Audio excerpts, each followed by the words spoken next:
Posez-vous cette question. Une seule. Quel âge aviez-vous quand vous avez compris ce que vous vouliez faire de votre vie? 20 ans? 25? Peut-être plus tard encore? Lui, il avait 17 ans et il l'avait déjà prouvé sur un terrain de football professionnel. Son nom complet?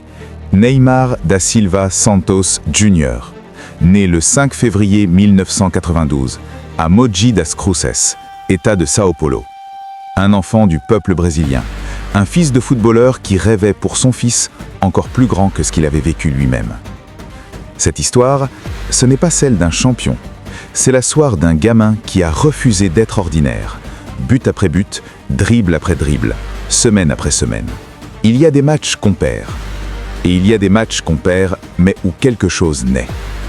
Ce dimanche 21 juin 2009, la chaleur est écrasante à Santos. L'Atlético Mineiro vient ici pour gagner, et il gagnera. Score final, 2-3. Santos s'incline chez lui. Mais personne dans ce stade ce soir-là ne parlera de la défaite, car à la 45e minute, la dernière seconde de la première mi-temps, un numéro 7 de 17 ans et 4 mois a fait quelque chose qui n'avait pas de nom. Un crochet, une ouverture, une frappe croisée. 3 gestes, une fraction de seconde, et un stade entier qui comprend soudain qu'il est en train d'assister à quelque chose de rare. 5 mois plus tard, le 15 novembre 2009, Santos voyage à Porto Alegre, le Beira Rio, la forteresse de l'International. 20 000 supporters en rouge, un public qui n'accueille pas les visiteurs, il les dévore. Et Neymar a 17 ans et 9 mois. Il entre sur cette pelouse comme si c'était la sienne. 20e minute, il reçoit le ballon entre les lignes, pivot complet sur lui-même, frappe croisée tendue. Dans les filets. Santos perdra ce soir-là 1-3, mais Neymar, lui, aura inscrit son nom dans les archives du Beira Rio, à 17 ans. On dit souvent que le génie éclate une fois. Un but, un match, un moment de grâce. Mais que se passe-t-il quand le génie ne s'arrête pas? 27 janvier 2010, Santos contre Grêmio Barreiro, Campeonato Paulista. Score final, 5-0. Neymar, désormais 17 ans et 11 mois, signe un doublé. Le premier d'une feinte de corps et d'un crochet qui désintègre son marqueur. Le second sur penalty, posé, sans trembler, dans le coin gauche du gardien impuissant. 2 buts, 2 styles, une seule signature. Mais le 7 février 2010, ce n'était plus du football. C'était une leçon d'humiliation infligée à une légende vivante du football brésilien. Rogério Ceni, gardien de São Paulo FC. 200 buts inscrits en carrière sur penalty et coup franc. Un monument, un intouchable. La paradinha, ce micro-arrêt pendant la course d'élan. Une fraction de seconde qui suffit pour que le gardien plonge. Dans le vide. Ceni tombe d'un côté, le ballon entre de l'autre. Et le Morumbi, sous le choc, ne sait pas s'il doit huer ou applaudir. À 17 ans, face à Rogério Ceni, au Morumbi, ce garçon avait du courage, ou il ne savait simplement pas avoir peur. Je crois que c'est la deuxième option. Vous savez ce qu'est un chapeau au football? Ce geste de faire passer le ballon par-dessus la tête d'un adversaire devant vous.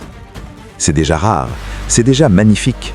Maintenant, imaginez que cet adversaire s'appelle Chicao, défenseur de Corinthians, vétéran, dur, aguerri. Et qu'imaginez que vous avez 18 ans. 28 février 2010, derby contre Corinthians, 33e minute. Neymar reçoit le ballon face à Chicao, lève le ballon par-dessus sa tête d'une touche délicate, le récupère dans son dos et conclut. La Villa Belmiro explose, Santos gagne 2-1 et Neymar vient d'écrire l'une des plus belles pages du Campeonato Paulista de cette décennie. Le 10 mars 2010, Copa do Brasil. Santos reçoit Naviraense. Le score final sera de 10-0. 10 buts, 0 réponse. Dans ce festival collectif, Neymar en inscrit 2. Le premier à la 29e minute, efficace, propre, chirurgical. Et le second, je veux que vous l'imaginiez avant que je vous le décrive. 4 défenseurs, l'un après l'autre, dans la surface, en moins de 5 secondes.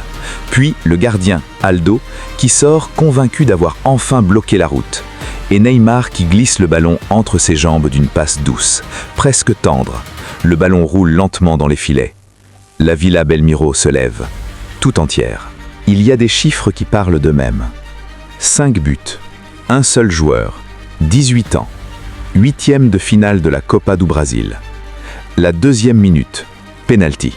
Il s'élance. Et la Paradinha encore, toujours, implacable. Le gardien plonge, le ballon entre. 1-0. La soirée commence.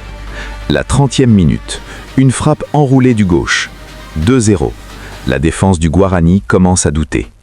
La 38e minute, 3-0 avant la mi-temps.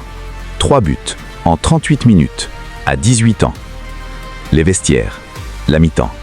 Peut-être que les joueurs du Guarani se sont dit « c'est fini, ça ne peut pas être pire ». Il leur restait encore 2 buts à encaisser, de la même personne. 81e minute, 4e but, 85e minute, le quintuplet est complet. La Villa Belmiro est debout, depuis longtemps déjà.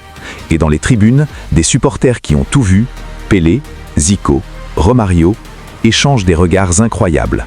Parce que ce qu'ils viennent de voir, ça ne se décrit pas avec des statistiques. Entre le 21 juin 2009 et le 14 avril 2010, 10 mois.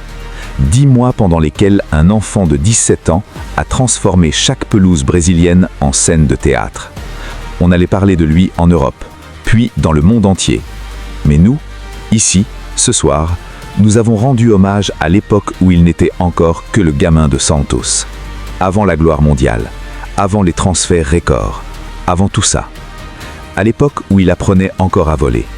Et où, croyez-moi, c'était déjà sublime.